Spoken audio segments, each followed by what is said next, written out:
Here we have a Westinghouse Whirlwind from the era of about 1917 to 1919. I've done a full restoration on it, and it's a plug-and-play fan, so I put a switch in line so I could turn it off and on. And in addition to that, I fit a remote control unit in the base, and now I can turn it off and on with a remote control. The nice thing about this is that the switch is still functional.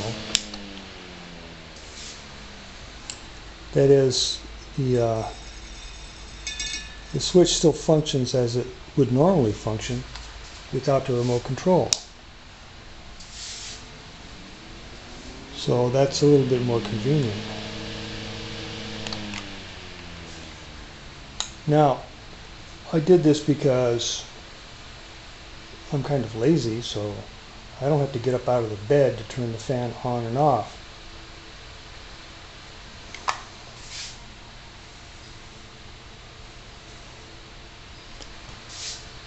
This is a true antique.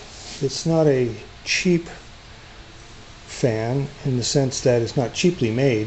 They're still available for fairly cheap money, but it's a real antique, and as such it is a very practical fan too. It's the Westinghouse Whirlwind.